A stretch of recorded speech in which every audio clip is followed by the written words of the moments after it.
ومن أحسن قولا ممن دعا إلى الله وعمل صالحا وقال إنني من المسلمين. إن الحمد لله نحمده ونستعينه ونؤمن به ونتوكل عليه ونعوذ بالله من شرور أنفسنا ومن سيئات أعمالنا من يهده الله فلا مضل له ومن يضلل فلا هادي له أشهد أن لا إله إلا الله وحده لا شريك له وأشهد أن محمدا عبده ورسوله أرسله بالهدى ودين الحق ليظهره على الدين كله ولو كره المشركون. اللهم صل على محمد وعلى آل محمد كما صليت على إبراهيم وعلى آل إبراهيم إنك حميد مجيد. اللهم بارك على محمد وعلى آل محمد كما باركت على إبراهيم وعلى آل إبراهيم إنك حميد مجيد. أما بعد فإن أصدق الحديث كتاب الله وأحسن السنن سنن محمد صلى الله عليه وسلم وشر الأمور محدثاتها وكل محدثة بدعة وكل بدعة ضلالة. يا أيها الذين آمنوا اتقوا الله حق تقاته ولا تموتن إلا وأنتم مسلمون. സ്നേഹം നിറഞ്ഞ സഹോദരി സഹോദരന്മാരെ, വിശ്വാസിനികളെ, പ്രപഞ്ചനാഥനായ അള്ളാഹുവിനെ സൂക്ഷിച്ച് അള്ളാഹുവിന്റെ നിയമനിർദ്ദേശങ്ങളും വിധിവിലക്കുകളും ജീവിതത്തിന്റെ എല്ലാ സമയത്തിലും സന്ദർഭത്തിലും പാലിച്ചും സൂക്ഷിച്ചും ജീവിക്കണമെന്ന് ആമുഖമായി ഓർമ്മപ്പെടുത്തുന്നു, വസിയത്ത് ചെയ്യുന്നു. അള്ളാഹു അവന്റെ സജ്ജനങ്ങളിൽ മുത്തഖീങ്ങളിൽ നമ്മെ എല്ലാവരെയും ഉൾപ്പെടുത്തി അനുഗ്രഹിക്കുമാറാകട്ടെ. ജീവിതത്തിന്റെ എല്ലാ തലങ്ങളിലും നമ്മളെങ്ങനെ മുന്നോട്ട് പോകണം എന്ന് അള്ളാഹു നമുക്ക് പറഞ്ഞു തന്നിട്ടുണ്ട്. പരിശുദ്ധ ഇസ്ലാമിന്റെ ഏറ്റവും വലിയ പ്രത്യേകതകളിൽ ഒന്നാണത്. മനുഷ്യനെ അള്ളാഹു ഒരു ആശയക്കുഴപ്പത്തിലേക്ക് തള്ളിവിട്ടിട്ടില്ല. ഭൂമിയിലേക്ക് പറഞ്ഞയക്കുമ്പോ ഏതൊരു മേഖലയും എങ്ങനെ കൈകാര്യം ചെയ്യണമെന്ന് പറഞ്ഞുകൊണ്ടാണ് അള്ളാഹു നമ്മെ നിയോഗിച്ചത്. എപ്പോഴെങ്കിലും അന്തിച്ചു നിൽക്കേണ്ട ഒരവസ്ഥ, ജീവിതത്തിന്റെ ഏതെങ്കിലും ഒരു ഘട്ടത്തിൽ ഇനി ഇവിടെ എനിക്ക് എന്താണ് ചെയ്യാനുള്ളത് എന്ന് ചോദിച്ചു നിൽക്കേണ്ട ഒരു സാഹചര്യം ദീന് പഠിച്ചൊരു മുസ്ലിമിന് ഉണ്ടാവുകയില്ല. എല്ലായിടത്തും വ്യക്തമായ മാർഗനിർദ്ദേശം ഇസ്ലാം നൽകിയിട്ടുണ്ട്. ആ മാർഗനിർദ്ദേശങ്ങളെ പിന്തുടർന്ന് നമ്മൾ ജീവിക്കണം. എപ്പോഴും നമ്മൾ ശ്രദ്ധിക്കേണ്ടത് അതാണ്. ഇവിടെ മതം എന്താണ് പറയുന്നത്, ഇവിടെ ഇസ്ലാം എന്താണ് പറയുന്നത്, എന്റെ ജീവിതത്തിൽ ഇങ്ങനെ ഒരു കാര്യം വന്നു, ഇതെങ്ങനെ കൈകാര്യം ചെയ്യണമെന്നാണ് അള്ളാഹു എന്നെ പഠിപ്പിക്കുന്നത്. അത് പഠിച്ച് അതനുസരിച്ച് ജീവിക്കാനാണ് നമ്മൾ പരിശ്രമം. അതിനെയാണ് മുസ്ലിം എന്ന് പറയുന്നത്. അത് പകുതി എടുക്കുകയും പകുതി തള്ളുകയും ചെയ്യുന്ന രീതിയല്ല. ഭാഗികമായി പ്രവാചകന്റെ സുന്നത്തനുസരിക്കുകയും ഭാഗികമായി ഭൗതിക നേട്ടങ്ങൾക്ക് വേണ്ടി ജീവിതത്തിൽ നിന്ന് അകറ്റി നിർത്തുകയും ചെയ്യുന്ന സമീപനമല്ല, പൂർണ്ണമായും. അല്ലേ വിശ്വാസികളെ, ഉദ്ഖുലൂ ഫിസ്സിൽമി കാഫ വല തത്തബിഉ ഖുതുവാതി ശൈത്വാൻ. നിങ്ങൾ പൂർണ്ണമായും മുസ്ലിങ്ങളാവുക, നിങ്ങൾ ഇസ്ലാമിലേക്ക് പൂർണ്ണമായും പ്രവേശിക്കുക. പിശാചിന്റെ കാൽപ്പാടുകളെ നിങ്ങൾ ഒരിക്കലും പിന്തുടരരുത്, അവൻ നിങ്ങൾക്ക് വ്യക്തമായ ശത്രുവാകും. ശൈത്താൻ അങ്ങനെ പറഞ്ഞുതരും. അതൊന്നും പത്ര ശ്രദ്ധിക്കണ്ട, അതിലൊന്നും പത്ര സീരിയസ്നെസ് കൊടുക്കണ്ട. അതൊക്കെ ഇപ്പൊ ഈ ലോകത്തെ എല്ലാവരും ഇതൊക്കെ ശ്രദ്ധിച്ചിട്ടാണ്, ഈ സമൂഹത്തിൽ ഇതെല്ലാം എല്ലാവരും ഇതൊക്കെ പാലിച്ചിട്ടാണോ, ഞാൻ മാത്രമല്ലല്ലോ. അത് ശൈത്താൻ തരുന്ന ചിന്തയാണ്. നമ്മൾ വിചാരിക്കണോ നമ്മൾ കണ്ടെത്തുന്ന ന്യായീകരണമാണ്. അല്ല, പിശാചിട്ട് തരുന്ന ചിന്തകൾ. സുഹൃത്തുക്കളെ, എല്ലാ മേഖലയും പറയുന്നത് ജനനം മുതൽ മരണം വരെ അല്ല, മരിച്ചതിന് ശേഷം, മരണത്തിന് ശേഷം ഒരു മയ്യത്തെങ്ങനെ കബറടക്കണമെന്ന്, ഒരു മയ്യത്തെങ്ങനെ വൃത്തിയാക്കണമെന്ന്, ഒരു മയ്യത്തെങ്ങനെ തുണിയിൽ പൊതിയണമെന്ന്, ഒരു കബറെങ്ങനെ കുഴിക്കണമെന്ന്, കബറെങ്ങനെ മൂടണമെന്ന്, അതിന്റെ മുകളിലേക്ക് എങ്ങനെ മണ്ണ് വാരി ഇടണമെന്ന് ഇവിടെ ഇസ്ലാമിന്റെ നിർദ്ദേശങ്ങൾ ആൾക്കാർ പാലിക്കുന്നുണ്ടോ, സ്വീകരിക്കുന്നുണ്ടോ എന്നല്ല. പലപ്പോഴും ഏറ്റവും കൂടുതൽ ആളുകൾക്ക് ഉണ്ടാകാറുള്ള ഒരു സംശയമാണ് ജനനവുമായി ബന്ധപ്പെട്ട്, കുട്ടികളുടെ ജനനവുമായി ബന്ധപ്പെട്ട് പല പല കാര്യങ്ങൾ ചോദിക്കാറുണ്ട്. പേരിടുന്നത് ചോദിക്കാറുണ്ട്, അഖീഖ അറുക്കുന്നത് ചോദിക്കാറുണ്ട്. ഏറ്റവും കൂടുതൽ സംശയങ്ങൾ വരുന്ന ഒരു മേഖല. ഞാൻ അതുമായി ബന്ധപ്പെട്ട് ചില കാര്യങ്ങൾ സൂചിപ്പിക്കാനാണ് ഇൻഷാ അല്ലാഹ് വിചാരിക്കുന്നത്. ഞാൻ ആമുഖം പറഞ്ഞു വെച്ചത് ഇതൊക്കെ പറയുന്നത് പാലിക്കാനാണ്, ജീവിതത്തിൽ പകർത്താനാണ്, കേട്ട് മറന്ന് തള്ളിക്കളയാനല്ല. ആ ഒരു ചിന്ത ആദ്യമേ ഇസ്ലാമുമായി ബന്ധപ്പെട്ട എല്ലാ കാര്യങ്ങളിലും നമുക്കുണ്ടാകും. ആ ഒരു വാചകം പറയാതെ വിഷയത്തിലേക്ക് കടക്കുന്നത് ശരിയല്ല എന്നതുകൊണ്ടാണ് ആ ഒരു ആമുഖം പറഞ്ഞു വെച്ചത്. ജീവിതത്തിന്റെ ഏതൊക്കെ തലങ്ങളുണ്ടോ അവിടെ സ്വാർത്ഥതയ്ക്കു വേണ്ടി, സ്വന്തം ഇഷ്ടത്തിന് വേണ്ടി, ഇച്ഛയ്ക്കു വേണ്ടി കുറച്ച് ദീൻ എടുക്കുകയും കുറച്ച് ദീൻ മാറ്റിവെക്കുകയും ചെയ്യുക എന്നുള്ളത് കാപട്യമാണ്. അത് നമ്മുടെ ജീവിതത്തിൽ വരരുത്. അപ്പോ ഒരു കുഞ്ഞ് ജനിക്കുമ്പോ എന്തൊക്കെ ചെയ്യണം അല്ലെ? കുട്ടി എന്ന് പറഞ്ഞാൽ മിക്കവാറും ആളുകൾ ഒരു കുട്ടി എന്നല്ല പ്രാർത്ഥിക്കുക. ആണോ? എനിക്കൊരു കുട്ടിയെ തരണേ എന്നല്ല. ഇബ്രാഹിം നബി പ്രാർത്ഥിച്ച പ്രാർത്ഥനയാണ്. അത് അറിഞ്ഞോ അറിയാതെയോ നമ്മുടെയൊക്കെ മനസ്സിൽ വരിക. റബ്ബി ഹബ്ലി മിനസ്വാലിഹീൻ, പടച്ചോനെ ഒരു സ്വാലിഹായ സന്താനത്തെ തരണേ. അങ്ങനെയല്ലേ നമ്മളൊക്കെ പ്രാർത്ഥിച്ചത്? ഒരു കുടുംബജീവിതത്തിലേക്ക് കടന്ന ആളുകൾ ആലോചിച്ചു, ഒരു സ്വാലിഹായ സന്താനത്തെ തരണേ എന്നേ പ്രാർത്ഥിക്കുള്ളൂ. എനിക്കൊരു കുട്ടിനെ, എന്തെങ്കിലും ഒരു കുട്ടിനെ തരണേ എന്നല്ല. സുഹൃത്തുക്കളെ, ഒരു സ്വാലിഹായ സന്താനമായി തീരാനും ഒരു മാതാവ് അല്ലെങ്കിൽ ഒരു പിതാവ്, രക്ഷിതാവ് എന്ന നിലയ്ക്ക് ജനന സമയത്ത് ഇസ്ലാം പഠിപ്പിക്കുന്ന മാർഗനിർദ്ദേശങ്ങൾ അനുധാവനം ചെയ്ത് മുന്നോട്ട് പോകാനും നമ്മുടെ കുട്ടിയുടെ ജനന സമയത്ത് നമ്മൾ ശ്രദ്ധിക്കേണ്ടതുണ്ട്. പൊതുവിൽ പറയാറുള്ളത്, ഒരു നല്ല കുട്ടി ഉണ്ടാകണമെങ്കിൽ നല്ല ഉമ്മയുണ്ടാകണം, നല്ല വാപ്പയുണ്ടാകണം. അഥവാ കല്യാണം കഴിക്കും. ഉമർ റളിയല്ലാഹു അൻഹുവിനോട് ചോദിച്ചു, നല്ല സ്വാലിഹായ ഒരു സന്താനത്തെ കിട്ടാൻ എനിക്ക് എന്തു വേണം? അദ്ദേഹം പറഞ്ഞു, ഒരു സ്വാലിഹായ ഭാര്യയെ, സ്വാലിഹത്തായ സ്ത്രീയെ കല്യാണം കഴിക്കണം. നോക്കൂ, ഒരു നല്ല കുഞ്ഞ്, പൊതുവിൽ വിശുദ്ധ ഖുർആനിന്റെ മനോഹരമായ ഒരു ഉദാഹരണമുണ്ട്. വൽബലദു ത്വയ്യിബു യഖ്റുജു നബാതുഹു ബിഇദ്നി റബ്ബിഹി വല്ലദീ ഖബസ ലാ യഖ്റുജു ഇല്ലാ നകിദാ. ഒരു നല്ല മണ്ണിലാണ് നല്ല വിളവുണ്ടാകുന്നത്. മോശമായ മണ്ണിൽ വളരെ കുറച്ച് മാത്രമേ നല്ല വിളവുണ്ടാവുകയുള്ളൂ. ഒരു കുഞ്ഞ് ജനിച്ചു വളരുന്ന സാഹചര്യം എന്തോ അതനുസരിച്ചാണ് ഒരു നല്ല കുഞ്ഞ് ഉണ്ടാവുന്ന സ്വാലിഹായ മകൻ ഉണ്ടായി വരുന്നത്. ചുട്ടയിലെ ശീലം ചുടല വരെ നമ്മൾ പറയാറുണ്ട്. ടാങ്കിലുള്ളതേ ടാപ്പിൽ വരുള്ളൂ എന്ന് നമ്മൾ പറയാറുണ്ട് അല്ലേ? വാപ്പാന്റെ അടുത്ത് ഉമ്മാന്റെ അടുത്ത് എന്താ ഉള്ളത് അതേ കുട്ടിയിൽ ഉണ്ടാവുള്ളൂ. ജീവിത സാഹചര്യങ്ങൾ എങ്ങനെയാണ്? തിന്മ ചെയ്യാൻ മാത്രം, മോശമായ വാക്കുകൾ പ്രവർത്തിക്കാൻ മാത്രം, നന്മയ്ക്കൊരു മാതൃകയുമില്ലാത്ത മാതാപിതാക്കൾ ജീവിതത്തിന്റെ സായം സന്ധ്യയിൽ എന്റെ മക്കളിന്റെ വൃദ്ധസദനത്തിൽ കൊണ്ടുപോയിട്ടു എന്ന് വിലപിക്കുന്നത്, അതിൽ കാര്യമില്ല. അത് സ്വന്തം കുഴി തോണ്ടി വെച്ചതാണ്. സ്വന്തം വാപ്പാനെയും നോക്കുന്ന മക്കൾക്കാണ് അവരെ നോക്കുന്ന മക്കളുണ്ടാവുക. നമസ്കാരത്തിൽ ശ്രദ്ധിക്കുന്ന മാതാപിതാക്കൾക്കാണ് നിസ്കരിക്കുന്ന കുട്ടികളുണ്ടാവുക. സത്യം പറയുന്ന മാതാപിതാക്കൾക്കാണ് സത്യസന്ധരായ മക്കൾ ഉണ്ടാവുക. പടച്ചോനെ പേടിച്ച് ജീവിക്കുന്ന മാതാപിതാക്കൾക്കാണ് അല്ലാഹനെ പേടിച്ച് ലോകത്തിന്റെ ഏത് കോണിൽ അവൻ ഹോസ്റ്റലിൽ ജീവിച്ചാലും ഏത് വൃത്തികെട്ട സ്ഥാപനത്തിൽ അഡ്മിഷൻ എടുത്താലും അവന്റെ ജീവിതത്തിൽ അവൻ തിന്മകളിൽ നിന്ന് മാറി നിൽക്കും. 100 കുട്ടികളുണ്ട്, അതിലൊരാളാണ് ഇയാൾ. 99 കഞ്ചാവിന് അടിമയാണെങ്കിൽ ഇവൻ വിട്ടു നിൽക്കും.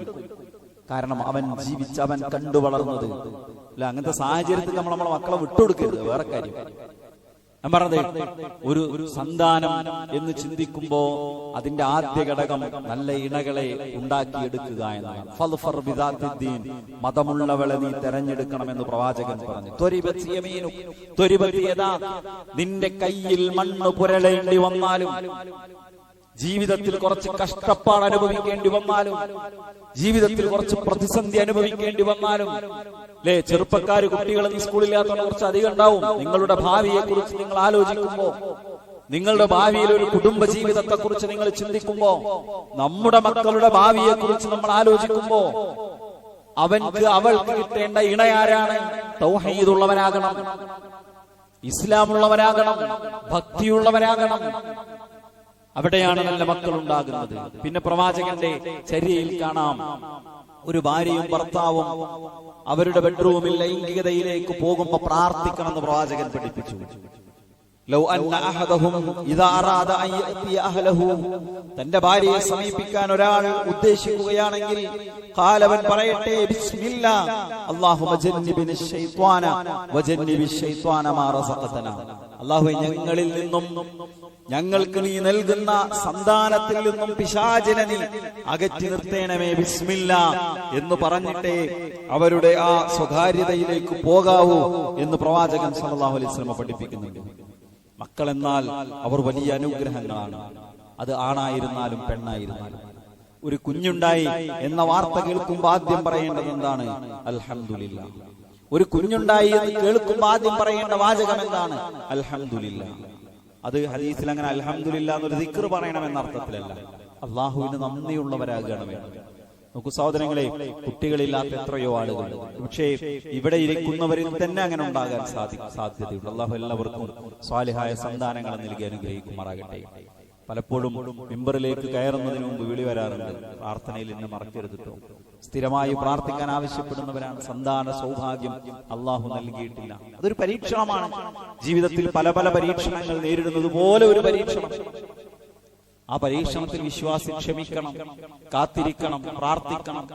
ഒരുപക്ഷെ ഇവിടെ എന്ത് അള്ളാഹ് കൊടുത്തിട്ടില്ല, അതിന് പകരം അള്ളാഹ് സ്വർഗ്ഗമാണ് കൊടുക്കുക. അതുകൊണ്ട് പ്രതീക്ഷയുണ്ടാകണം. നാളെ പരലോകത്തിന്റെ കാര്യത്തിൽ വലിയ പ്രതീക്ഷയുണ്ടാകണം ഇവിടെ ഒരു പരീക്ഷണത്തെ നേരിടുമ്പോൾ. അപ്പോ ആൺകുഞ്ഞാണെങ്കിലും പെൺകുഞ്ഞാണെങ്കിലും അതൊരു സന്തോഷമാണ്. ഇത് നമ്മൾ മനസ്സിലാക്കാതെ പോകരുത്. ഇദാ ബുശ്ശിറ അഹദുഹും ബിൽ ഉൻസാ വല്ല വജ്ഹു മുസ്വദ്ദൻ വഹുവ കദീം. ഖുർആൻ പറയാണ്, ഒരു പെൺകുട്ടിയെ കുറിച്ച് സന്തോഷവാർത്ത അറിയിച്ചാൽ അവന്റെ മുഖം ഇരുണ്ടുപോകും, അവൻക്ക് ദുഃഖം കൊണ്ട് പ്രയാസപ്പെടും. ഇതാരെ കുറിച്ച് പറഞ്ഞറിയോ? ജാഹിലിയത്തിലെ മുശ്രിക്കുകളെ കുറിച്ച്, അറബികളെ കുറിച്ച്. സ്വന്തം ചോരയിൽ പറന്ന കുഞ്ഞു പെണ്ണായതിന്റെ പേരിൽ കുഴിച്ചു മൂടിയിരുന്ന ജനതയെ കുറിച്ച്. നമ്മുടെ ആ മാനസികാവസ്ഥ നമുക്കുണ്ടാകരുത്. ജനിച്ചു വീണ പെണ്ണ് കുഞ്ഞാണെങ്കിൽ അള്ളാഹ് തന്നതാണ്. പെണ്ണിനെന്താ പ്രശ്നം? പെൺകുട്ടി ഉണ്ടായാൽ കൂടുതൽ സന്തോഷമാണ്. നബി സല്ലല്ലാഹു അലൈഹി വസല്ലം പറഞ്ഞു, വിവേചനമില്ലാതെ 3 പെൺകുഞ്ഞുങ്ങളെ ഒരാൾ നോക്കി വളർത്തിയാൽ, 3 പെൺകുട്ടികളെ വിവേചനമില്ലാതെ ഒരാൾ നോക്കി വളർത്തിയാൽ അയാൾക്ക് സ്വർഗ്ഗമുണ്ട് എന്നാണ്. ഇവര് 3 കുട്ടികൾ ആകണ്ട ആൾക്കാർക്ക്. ഒന്നുണ്ടായ ഭയങ്കര സംഭവമായി എന്ന് വിചാരിക്കുക, 2 കുട്ടിയായാൽ അധികമായി എന്ന് വിചാരിക്കുക. 3 കുട്ടി ഉണ്ടായ പുറത്തിറങ്ങൾക്ക് 3 കുട്ടി ഉണ്ടോന്ന് ചോദിക്കുന്നത് മാനക്കേടായി ചിന്തിക്കുക. അല്ലേ? പടച്ചോനിൽ വിശ്വാസം ഉണ്ടെങ്കിൽ അങ്ങനെ ചിന്തിക്കുക. നഹ്നു നർസുഖുകും വഇയ്യാഹും, നിങ്ങൾക്കും അവർക്കും ഭക്ഷണം നൽകുന്നത് ഞാനാണ് അല്ലാഹ് പറയുന്നത്. എന്നിട്ടോ ഇവിടെ കുടുംബാസൂത്രണം എന്ന് പറയുന്ന ലോകത്തെ ഏറ്റവും വിഡ്ഢിയാശയം, പൊട്ടത്തരം, അതിൽ നമ്മൾ തന്നെ വീണുപോയി. നമ്മൾ 2, നമുക്ക് 2. ചൈനക്കാര് പറഞ്ഞു നമുക്ക് 1 മതി. ചൈന, ഞാൻ പലപ്പോഴും പറയാറുള്ള ഒരു ഏരിയ, 2015 നയം തിരുത്തി. 1 കുട്ടി എന്ന നയം തിരുത്തി. 2 കുട്ടി വേണം എന്നാണ്. 2021 വീണ്ടും തിരുത്തി. 2 പോരെ 3 വേണം. 2023 ചൈനീസ് പ്രധാനമന്ത്രി അവിടുത്തെ വനിതാ പാർട്ടി കോൺഗ്രസ് പ്രഖ്യാപിച്ചു. എന്താ പറഞ്ഞത്? നിങ്ങളൊക്കെ ജോലി നിർത്തി വീട്ടിൽ പോയി കൂടി. ഇന്ന് കഴിഞ്ഞ ആഴ്ചയിൽ ഒരു വാർത്ത വന്നിരുന്നു, ജപ്പാനിൽ അവരുടെ ഒരു ടോക്കിയോയിൽ പുതിയ നയം, സ്ത്രീകൾ ജോലിക്ക് പോകാൻ പാടില്ല. അത് നമ്മുടെ നയമല്ല കേട്ടോ, ആ ഗവൺമെന്റ് സ്ത്രീകൾ ജോലിക്ക് പോകാൻ പാടില്ല നമുക്ക് നയമില്ല. എന്താ പറഞ്ഞത്? അവര് വീടുകളിൽ കഴിയട്ടെ. എന്തിനു വേണ്ടി അറിയോ? കൂടുതൽ കുട്ടികൾ ഉണ്ടാകാൻ. രാജ്യം വലിയ ജനസംഖ്യാ ക്രൈസിസ് നേരിടുന്നു. ഇന്ത്യ രാജ്യത്തെ ഏറ്റവും വലിയ ജനസംഖ്യാ പ്രതിസന്ധി 5 കൊല്ലത്തിനുള്ളിൽ നേരിടാൻ പോണ സംസ്ഥാനം കേരളമായിരിക്കും. ഇന്ത്യ ഒട്ടാകെ എടുക്കുമ്പോ വയസ്സായവരുടെ എണ്ണം 7% കേരളത്തിൽ അത് 20%. കേരളത്തിലെ ജനസംഖ്യാ ഗ്രോത്ത് നെഗറ്റീവാ, താഴ്ന്നുകൊണ്ടിരിക്കുകയാണ്. വീടുകൾ ഒഴിഞ്ഞു കിടക്കും, ഭൂമി ആർക്കും വേണ്ടാതാകും, ആള് ആവശ്യത്തിന് ജോലി ചെയ്യാനുള്ള മാൻ പവർ ഇല്ലാതെയാകും. അല്ലേ? മാൽത്യൂസ് പണ്ടെഴുതി വെച്ച ആളുകളുടെ എണ്ണം കൂടിയാൽ വിഭവങ്ങൾ കുറഞ്ഞു പോകുമെന്ന ഒരു മന്മനാശയം ലോകത്ത് നടപ്പിലാക്കാൻ ശ്രമിച്ചപ്പോ അതിന്റെ ദുരന്തം ഇന്ന് ലോകത്തെ എല്ലാ രാജ്യങ്ങളും. എന്തുകൊണ്ട് അവിടുന്ന് യൂറോപ്പിലേക്ക് ആൾക്കാർ ഇങ്ങനെ കയറി പോണത്? നല്ല ഭയങ്കര സംഭവമുള്ള കോഴ്സ് പഠിക്കാറൊന്നല്ല പോണത്.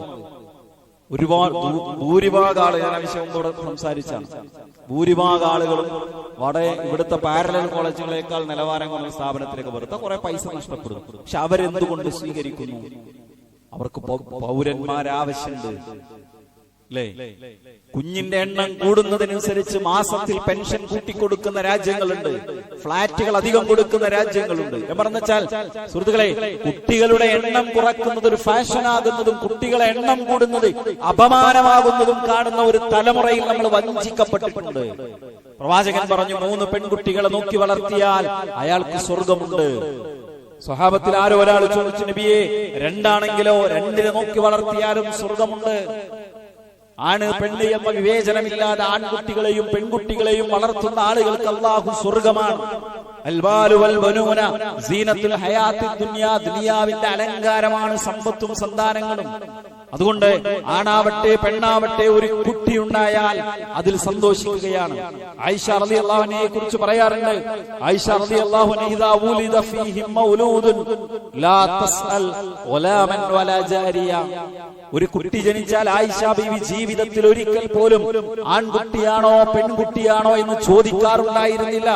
തഖൂലു ഖുലിഖ സവിയ്യൻ ഫഇദാ ഖീല നഅം, നല്ല സുഖമായി പ്രസവിച്ചില്ലേ, പ്രശ്നമൊന്നും ഉണ്ടായില്ലല്ലോ. നഅം എന്ന് പറഞ്ഞാൽ ഖാലത് അൽഹംദുലില്ലാഹി റബ്ബിൽ ആലമീൻ.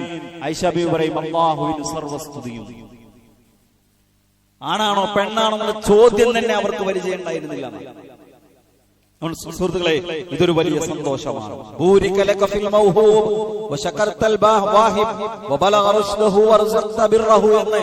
താബിഈകളിൽപ്പെട്ട ഹസൻ അൽ ബസ്രി റഹിമഹുല്ലാഹ് ആര് കുട്ടി ജനിച്ചു എന്ന് പറഞ്ഞാലും ഇങ്ങനെ പ്രാർത്ഥിക്കാറുണ്ട്, നിനക്ക് അല്ലാഹു നൽകിയതിൽ അനുഗ്രഹം ഉണ്ടാകട്ടെ. നീ നിനക്ക് നൽകിയതിൽ അല്ലാഹ് നൽകിയ റബ്ബിന് നീ നന്ദി കാണിക്കണം എന്നൊക്കെ പറഞ്ഞ് പ്രാർത്ഥിക്കാറുണ്ടായിരുന്നു ഹസൻ അൽ ബസ്രിയെ പോലെയുള്ള ആളുകൾ. അപ്പോ ആൾക്ക് അനുഗ്രഹത്തിന് വേണ്ടി കുട്ടിക്കും രക്ഷിതാക്കൾക്കും വേണ്ടി പ്രാർത്ഥിക്കുക എന്ന പ്രത്യേക പ്രാർത്ഥന ഒന്നും ഹദീസിൽ വന്നിട്ടില്ല. അവരുടെ നന്മയ്ക്ക് വേണ്ടി പ്രാർത്ഥിക്കാം. കുട്ടി ഉണ്ടായി എന്ന് കേൾക്കും, ആൺകുട്ടിയാ പെൺകുട്ടിയാ? ആ പെൺകുട്ടിയാണല്ലേ, ഇതൊരു മുസ്ലിമിന്റെ ശബ്ദമല്ല, അത് ജാഹിലികളുടെ ശബ്ദമാണ്, ജാഹിലി അറബികളുടെ ശബ്ദമാണ്. പെൺകുട്ടിയാണല്ലേ എന്ന ചോദ്യം ഏത് കുട്ടിയാണെങ്കിലും അല്ലാഹുവാണ്. ഇന്നല്ലാഹ യഖ്ലുഖു മാ യശാഉ യഹബു ലിമൻ യശാഉ ഇനാസൻ വയഹബു ലിമൻ യശാഉ ദുഖൂർ.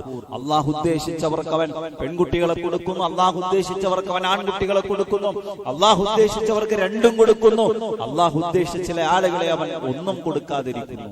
അതൊക്കെ റബ്ബിന്റെ മശീഅത്തുമായി ബന്ധപ്പെട്ടതാണ്. ഒരു കുഞ്ഞുണ്ടായാൽ നബി സല്ലല്ലാഹു അലൈഹി വസല്ലമ ആദ്യം എന്താണ് ചെയ്തത്? പ്രവാചകൻ അവർക്ക് വേണ്ടി പ്രാർത്ഥിക്കുന്നു. വയുഹന്നികുഹും എന്നാണ്, അവർക്ക് തഹ്നീക്ക് ചെയ്യും. നബി തന്റെ വായിൽ ഈത്തപ്പഴം ഇട്ട് ചവച്ച് അതിന്റെ നീര് കുട്ടിയുടെ വായിൽ തേച്ചു കൊടുക്കും. തഹ്നീക്ക് എന്ന് പറയാം നബി ആദ്യം. ഇന്നിപ്പോ നമ്മുടെ നാട്ടിൽ കിട്ടുന്ന ഈത്തപ്പഴം അങ്ങനെ അതുപോലെ കൊടുക്കാൻ പറ്റുമോ? ചെറിയ കുട്ടി നമ്മളെ ചിന്തിച്ച് ചെയ്താൽ മതി. നബിയെ സംബന്ധിച്ചിടത്തോളം പ്രവാചകൻ അങ്ങനെ ചെയ്തിരുന്നു. നബി സല്ലല്ലാഹു അലൈഹി വസല്ലം ആദ്യമേ പേര് വിളിച്ചിരുന്നു. പ്രവാചകന്റെ അന്ന് തന്നെ കുട്ടിക്ക് പേര് വിളിച്ചിരുന്നു. ഈ തഹ്നീക്ക് എന്നുള്ള ഒരു അത്ഭുതമാണ്. ഏറ്റവും പുതിയ പഠനങ്ങൾ പറയുന്നത് കുട്ടിയുടെ കവിളിനകത്ത് ഷുഗർ ജെല്ല് തേച്ചു കൊടുക്കുന്നത്, പുതിയ ഹദീസൊന്നും അറിയാത്ത ആൾക്കാരെ പഠനമാണ്, കുട്ടിയുടെ ചില ആരോഗ്യ പ്രശ്നങ്ങൾക്കുള്ള രോഗപ്രതിരോധ ശേഷി കൂട്ടുന്ന പറയുന്നത്. നബി സല്ലല്ലാഹു അലൈഹി വസല്ലമ അത് ചെയ്തിരുന്നു എന്ന് ഹദീസുകളിൽ കാണാൻ സാധിക്കും.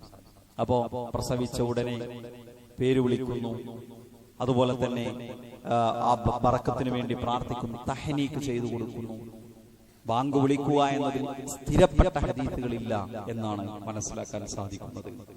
പിന്നെയോ നബി സല്ലല്ലാഹു അലൈഹി വസല്ലം പേരിടുമ്പോ അതിനെ സംബന്ധിച്ച് ഇനി അന്ന് തന്നെ പേരിടാം, അല്ലെങ്കിൽ 7ാമത്തെ ദിവസം അഖീഖ അറുക്കുകയും പേര് വിളിക്കുകയും കുട്ടിയുടെ മുടി കളയുകയും ചെയ്യാം. 7ാമത്തെ ദിവസം കളയാം. അത് പ്രത്യേകമായി സുന്നത്തിൽ വന്നിട്ടുള്ള ഒരു കാര്യമാണ്. പേരിനെ സംബന്ധിച്ച് ആൾക്കാർ മിക്കപ്പോഴും ഇങ്ങനെ വിളിക്കുക. കുറച്ചൊക്കെ ഒരു അറബി ഭാഷ അറിയുന്ന ആളാണെങ്കിൽ മിക്കവാറും ഒരു മാസത്തിൽ 2-3 കോളെങ്കിലും വരും, എന്റെ കുട്ടിക്ക് ഇന്ന പേരിട്ടിട്ടുണ്ട്. ഇപ്പൊ ഇങ്ങനെ ഗൂഗിൾ സെർച്ച് ചെയ്യാം, അത് കേൾക്കാൻ ഭംഗി തോന്നുന്ന പേര്. ഇതിന്റെ അർത്ഥം എന്താ? അറബി വാക്ക് തന്നെ ആകണമെന്നില്ല.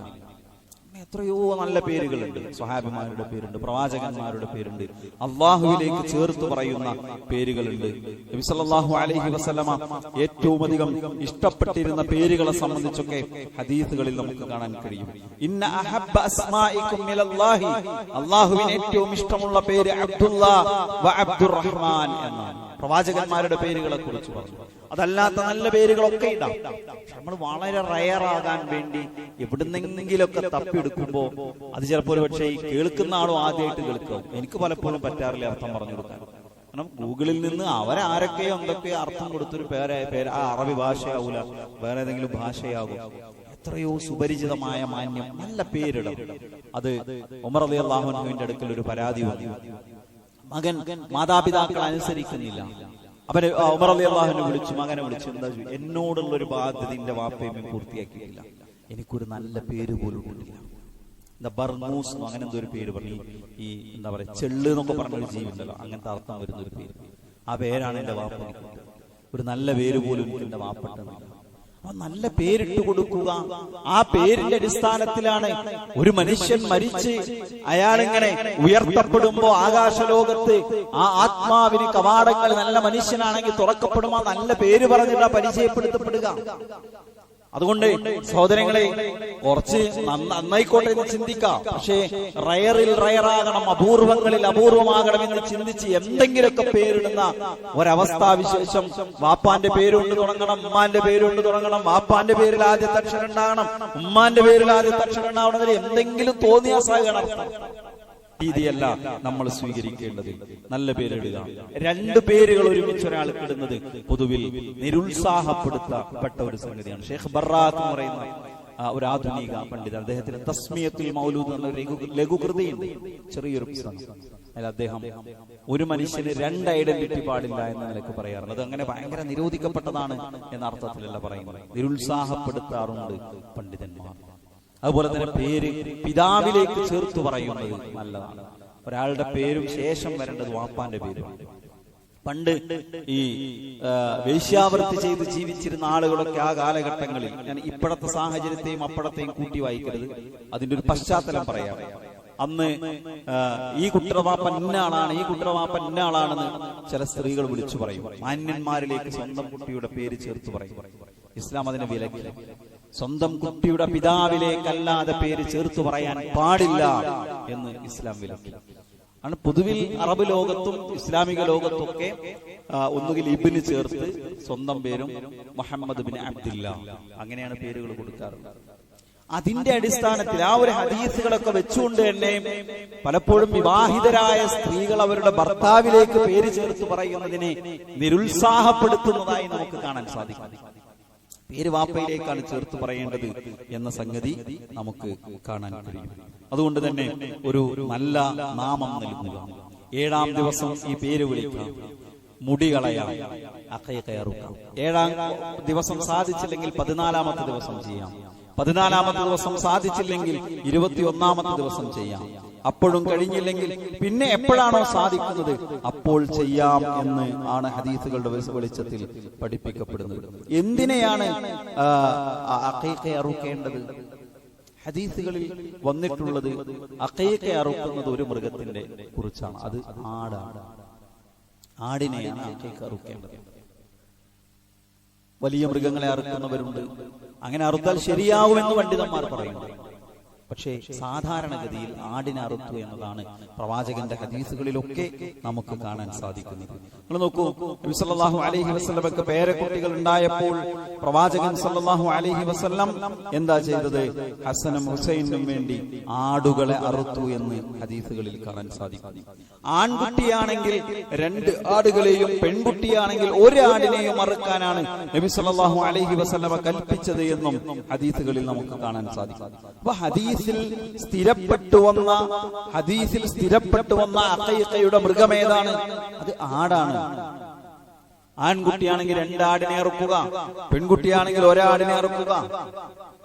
ഇതാണ് നമ്മൾ നടപ്പിലാക്കേണ്ടത്. അപ്പൊ കുറെ ആളുകൾക്ക് കൊടുക്കാൻ കഴിയില്ലല്ലോ. വേറെ വെറുതെ ആളുകൾക്ക് അറുത്ത് ഭക്ഷണം കൊടുക്കും, ഒരു പ്രശ്നമില്ല. അഖീഖയുടെ സുന്നത്തിനോട് ചേർന്ന് നിൽക്കുന്നതാണ്. നമ്മളെ സുന്നത്തെടുക്കാനല്ലേ കൊടുക്കുന്നത്. ചില ആളുകൾ എന്ത് ചെയ്യും? പെൺകുട്ടിയുടെ ഭാര്യയുടെ വീട്ടിലായിരിക്കും പ്രസവിച്ച് കിടക്കുന്നത്. എന്നിട്ട് അവിടെ വെച്ചായിരിക്കും അഖീഖ ഉണ്ടാവുക. അങ്ങനെ ചെയ്യുന്നത് തെറ്റല്ല. പക്ഷേ പ്രസവിച്ചടക്കേണ്ടത് ഭാര്യയുടെ വീട്ടിൽ തന്നെ ആകണമെന്നുണ്ടോ? ഇല്ല. ശരിക്കും ഉത്തരവാദിത്വം ഭർത്താവിനാണ് വേണ്ടത്. നമ്മുടെ നാട്ടിലൊരു ശീലം അതല്ല. എന്നിട്ട് അവിടെ കൊണ്ടുപോയി അറുക്കുന്നതുകൊണ്ട് തന്നെ ഉള്ളതിൽ വലിയ ഉരുവായിരിക്കണം. അതൊരു അഭിമാന പ്രശ്നമാണ്. സുഹൃത്തുക്കളെ, ആ നീയത്ത് എന്തു നീയത്താണ്? അതെന്തു നീയത്താണ്? ഭാര്യയുടെ മരുമകളുടെ നാട്ടുകാരെ ബോധ്യപ്പെടുത്താനോ വീട്ടുകാരെ ബോധ്യപ്പെടുത്താനോ നമ്മൾ അക്കീഖ അറുക്കുന്നത്? അത് ഇസ്ലാമിലെ നിർബന്ധത്തിനോളം വന്ന സുന്നത്ത് എന്നാണ്. കുല്ലു ഉലാമിൻ റഹീനത്തുൻ ബിഅഖീഖതിഹി തുദ്ബഹു അൻഹു യൗമ സാബിഇഹി. 7ാമത്തെ ദിവസം അറുക്കപ്പെടേണ്ട അഖീഖക്ക് ഒരു കുട്ടി കടപ്പെട്ടിരിക്കുന്നു. നിർബന്ധമല്ലാന്നുള്ളൂ, നിർബന്ധത്തോളം വന്ന മുഅക്കദായ സുന്നത്ത് എന്ന് പറയാം. ആ സുന്നത്താണ് നമ്മൾ നടപ്പിലാക്കുന്നത്. ആ സുന്നത്ത് നടപ്പിലാക്കാൻ വേണ്ടിയാണ് അറുക്കേണ്ടത്. ഉണ്ടോ? പിതാവാണ് അതിന്റെ ഉത്തരവാദിത്വം, പിതാവിനാണുള്ളത്. രക്ഷിതാവാണ് അത് അറുക്കേണ്ടത്. അപ്പോ ആൺകുട്ടിക്ക് 2 ആടിനെ അറുക്കാം, പെൺകുട്ടിക്ക് 1 ആടിനെ അറുക്കുക. ഇവിടെ അതിനപ്പുറമുള്ള ഒരു അഭിമാന പ്രശ്നമായിട്ടല്ല ഇതിനെ നമ്മൾ കാണേണ്ടത്. മറിച്ച് ഇതിനെ ഒരു സുന്നത്തായി, രക്ഷിതാവിന്റെ മേലുള്ള ഒരു ഉത്തരവാദിത്തമായി അതിനെ കാണുകയും അത് നിർവഹിക്കുകയുമാണ് വേണ്ടത്. പിന്നെയോ, ആളുകള് പ്രസവിച്ചു കഴിഞ്ഞാൽ കുട്ടിക്ക് ആദ്യം എടുത്തു കൊടുക്കണ വസ്ത്രം എന്തായിരിക്കും? ആൾക്കാർ സമ്മാനം കൊണ്ടുവന്നു തരും നല്ല നല്ല വസ്ത്രങ്ങൾ. വാപ്പയും എടുത്തു കൊടുക്കുന്ന ഒരു കറുത്ത ഡ്രസ്സായിരിക്കും. നമ്മൾ കുട്ടി ചെറിയ കുട്ടിയാണ്, വേസ്റ്റ് ഒക്കെ ആകും, അതുകൊണ്ട് കറുപ്പ് വേണ്ടാന്ന്, മറ്റു നിറങ്ങൾ വേണ്ടെന്ന് ചിന്തിച്ച കുഴപ്പമില്ല. പക്ഷെ ആളുകൾ ചിന്തിക്കണം എന്താ അറിയോ?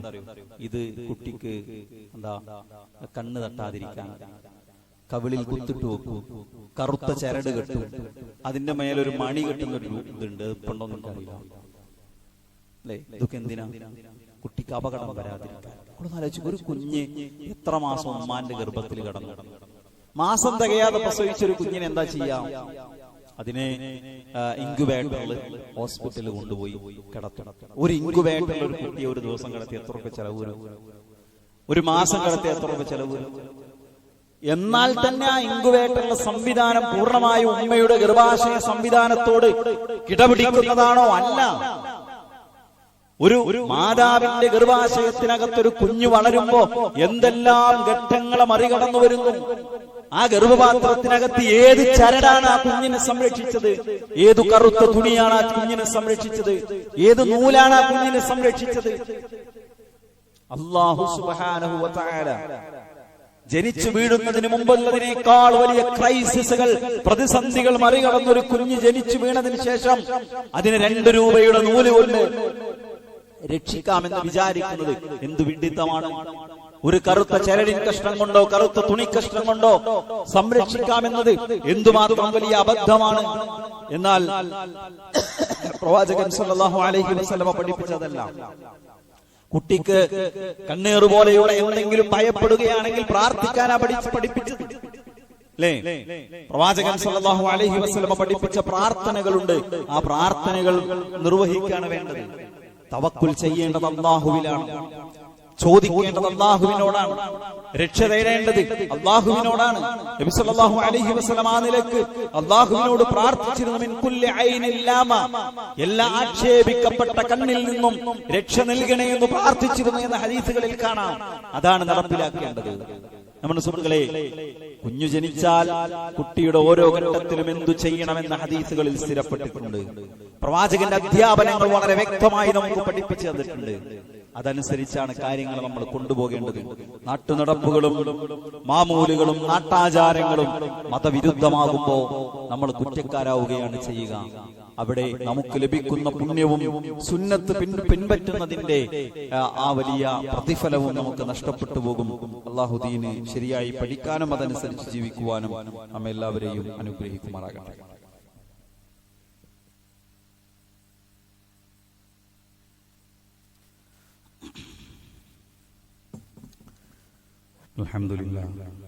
അൽഹംദുലില്ലാഹി റബ്ബിൽ ആലമീൻ വസ്സലാത്തു വസ്സലാമു അലാ നബിയിനാ മുഹമ്മദിൻ വഅലാ ആലിഹി വഅസ്ഹാബിഹി അജ്മഈൻ. അമ്മാ ബഅദ്.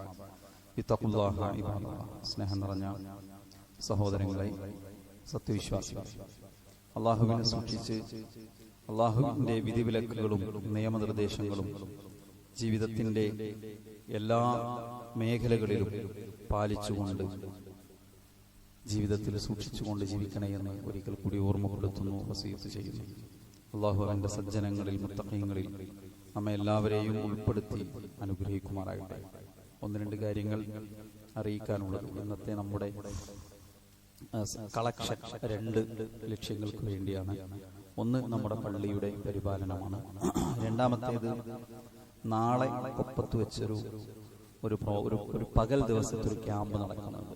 ഭിന്നശേഷിക്കാരായ ആളുകൾക്ക് വേണ്ടി, കാഴ്ച പരിമിതിയുള്ള ആളുകൾക്ക് വേണ്ടി, കണ്ണ് കാണാത്ത ഏകദേശം 200ഓളം ആളുകൾ അതിൽ ഒത്തുകൂടുമെന്നാണ് ഇപ്പോൾ നമ്മൾ പ്രതീക്ഷിക്കുന്നത്. ഇത്തരം ആളുകളെ സംബന്ധിച്ചിടത്തോളം സാധാരണഗതിയിൽ അവരിങ്ങനെ പലരും യാചിച്ച് ജീവിക്കും. ചില ആളുകൾ ജീവിത സൗകര്യമുള്ളവർ അവരുടെ വീടുകൾക്കകത്ത് കഴിഞ്ഞുകൂടും. അതിനപ്പുറം അവർക്ക് ദീന് പറഞ്ഞു കൊടുക്കുന്ന, അവർക്ക് മതപരമായ വിദ്യാഭ്യാസം നൽകുന്ന ഒരുവിധ സംവിധാനങ്ങളും ഇത്രയൊക്കെ മുസ്ലിം സമൂഹം വികസിച്ചിട്ടും പുരോഗമിച്ചിട്ടും പലപ്പോഴും ഉണ്ടാകാറില്ല. അപ്പോൾ പല പല പ്രദേശങ്ങളിലായി ഇപ്പോൾ അങ്ങനത്തെ ആളുകൾക്ക് വേണ്ടി പകലിൽ ഒരു ക്യാമ്പ് കൊടുത്തു വിടുന്ന, അവർക്ക് ഭക്ഷണം കൊടുക്കണം, അവർക്ക് വരുന്നതിൻ്റെ വണ്ടിച്ചെലവ് കൂടി ഭൂരിഭാഗം ആളുകൾക്ക് കൊടുക്കേണ്ടി വരും. അപ്പൊ അതിലേക്കൊരു വലിയ സാമ്പത്തിക ചെലവ് വരുന്നുണ്ട്. അതും കൂടി ഇന്നത്തെ ഒരു കളക്ഷനിലുണ്ട്. എല്ലാവരും മനസ്സറിഞ്ഞ് ആത്മാർത്ഥമായി അതിൽ സഹകരിക്കണമെന്ന് ഓർമ്മപ്പെടുത്തുകയാണ്. 22-ാം തീയതി ഞായറാഴ്ച കൊപ്പത്ത് തന്നെ ഒരു ആദർശ സമ്മേളനം പെരിന്തൽമണ്ണ റൂട്ടിലുള്ള അൽഖവാസ് ഓഡിറ്റോറിയം കൺവെൻഷൻ സെന്ററിൽ നടക്കുന്നുണ്ട്. അതിലും നിങ്ങളുടെ എല്ലാവരുടെയും പങ്കാളിത്തം ക്ഷണിക്കുകയാണ്. നമ്മൾ പറഞ്ഞു വന്നത് ജീവിതത്തിന്റെ എല്ലാ മേഖലകളിലും ഒരു മനുഷ്യൻ എങ്ങനെയാണ് കൈകാര്യം ചെയ്യേണ്ടത് എന്നതിനെ സംബന്ധിച്ച് വളരെ വ്യക്തമായ നിർദ്ദേശങ്ങൾ പ്രവാചകന്റെ അധ്യാപനങ്ങളിലുണ്ട്. അത് നമ്മൾ പഠിച്ച് ജീവിതത്തിൽ പകർത്തി മുന്നോട്ട് പോകാൻ പരിശ്രമിക്കണമെന്നാണ് സൂചിപ്പിച്ചുവെന്ന്. അതിൽ ഒരു ഭാഗമാണ് ഒരു കുഞ്ഞുണ്ടായ എന്തൊക്കെ ചെയ്യണം. എല്ലാ മതത്തിലും എല്ലാ സിദ്ധാന്തങ്ങളിലും കാഴ്ചപ്പാടിലും കുട്ടിയുണ്ടായ എന്ത് ചെയ്യണം എന്നതിനൊരു മാർഗനിർദ്ദേശം ഉണ്ടാവും ഇല്ല. ഇസ്ലാമിനെ സംബന്ധിച്ചിടത്തോളം അതുകൊണ്ട് അത് നമ്മൾ പാലിക്കണം, നടപ്പിലാക്കണം. അവിടെ ഇസ്ലാമിൽ പറഞ്ഞതെന്തോ അത് നടപ്പിലാക്കാനാണ് നമ്മൾ പരിശ്രമിക്കേണ്ടത്. മതത്തിലില്ലാത്ത ആചാരങ്ങൾ എന്തൊക്കെയാണ്? പ്രഗ്നന്റ് ആയ ഒരു ഘട്ടം കഴിഞ്ഞാൽ എന്താ, വയറ് കാണാൻ വരിക, വേറൊരു ഘട്ടം കഴിഞ്ഞാൽ പ്രസവത്തിന് കൊണ്ടുപോവുക, ഇങ്ങനെ ആവശ്യമില്ലാത്ത എല്ലാ ആചാരങ്ങളും ഉണ്ട്. എല്ലാ അനാചാരങ്ങളും ആവശ്യമില്ലാത്ത നമ്മുടെ നാട്ടിൽ നടപ്പിലാക്കുന്നുണ്ട്. തെറ്റായ അത്തരം പ്രവണതകൾ ഇത് മാറി നിൽക്കണം. എന്നാൽ ഇസ്ലാമിൽ പഠിപ്പിക്കപ്പെടുന്ന അഖീഖ പോലെയുള്ള പ്രവാചകന്റെ സുന്നത്തിൽ വന്നിട്ടുള്ള മറ്റു കാര്യങ്ങൾ അത് പലപ്പോഴും നാട്ടിൽ നടപ്പിലാകുന്നത് നമ്മൾ കാണുന്നില്ല.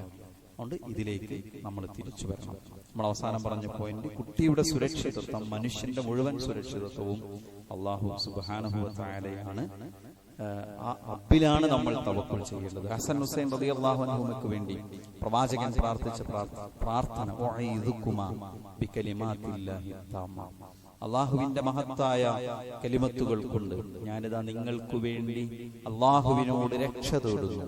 മിൻ കുല്ലി ശൈത്വാനിൻ വഹാമ, എല്ലാ പിശാചുക്കളിൽ നിന്നും മറ്റു ജീവജാലങ്ങളിൽ നിന്നും, വമിൻ കുല്ലി ഐനിൻ ലാമ്മ, എല്ലാ ആക്ഷേപിക്കപ്പെട്ട കണ്ണുകളിൽ നിന്നും ഞാനിതാ അള്ളാഹുവിനോട് രക്ഷ തേടുന്നു എന്ന് പ്രവാചകൻ പ്രാർത്ഥിച്ചിരുന്നു. അത്തരം പ്രാർത്ഥനകളിലാണ് നമ്മൾ ആശ്രയിക്കേണ്ടത്. അള്ളാഹുവിലാണ് നമ്മൾ തവക്കുൽ ചെയ്യേണ്ടത്. അതല്ലാതെ ചരടിലും നൂലിലും പ്രസവിച്ചടക്കുന്ന സ്ത്രീകളുടെ ശരീരത്തിലുണ്ടാവും കെട്ടിയ നൂല്, കുട്ടികളുടെ മേത്തുണ്ടാവും കെട്ടിയ നൂലും, നേരത്തെ പറഞ്ഞതുപോലെയുള്ള ഏലസുകളും മറ്റു സംഗതികളെല്ലാം, ഇതെല്ലാം അനിസ്ലാമികമാണ്. അതിൽ നിന്നെല്ലാം വിട്ടുനിൽക്കണം എന്നാണ് ഓർമ്മപ്പെടുത്താനുള്ള. അല്ലാഹു സുബ്ഹാനഹു വ തആല അതിലേക്ക് മുന്നോട്ട് പോകാൻ നമ്മെ എല്ലാവരെയും അനുഗ്രഹിക്കുമാറാകട്ടെ. നമ്മിൽ നിന്ന് വന്നുപോയ എല്ലാ തെറ്റുകുറ്റങ്ങളും വീഴ്ചകളും അല്ലാഹു നമുക്ക് പുറത്ത് മാപ്പ് നൽകുമാറാകട്ടെ. പ്രയാസങ്ങൾ അനുഭവിക്കുന്ന ധാരാളം ആളുകളുണ്ട്. അല്ലാഹു എല്ലാവരുടെയും പ്രയാസങ്ങൾ നീക്കി കൊടുക്കട്ടെ. രോഗം കൊണ്ട് ബുദ്ധിമുട്ടുന്ന, പ്രാർത്ഥന കൊണ്ട് വസീയത്ത് ചെയ്ത, നമ്മുടെ പള്ളിയുമായി സ്ഥിരമായി നമ്മളോടൊപ്പം നിൽക്കുന്ന സഹോദരന്റെ ഭാര്യയ്ക്ക് ക്യാൻസർ സംബന്ധമായ അസുഖമുണ്ട്, പ്രാർത്ഥിക്കാൻ ആവശ്യപ്പെട്ടിരുന്ന അല്ലാഹു രോഗശമനം നൽകി അനുഗ്രഹിക്കുമാറാകട്ടെ. നമ്മിൽ നിന്ന് രോഗങ്ങൾ കൊണ്ട് ബുദ്ധിമുട്ടുന്ന എല്ലാവർക്കും വേഗത്തിലുള്ള ശിഫ നൽകി അല്ലാഹു അനുഗ്രഹിക്കുമാറാകട്ടെ.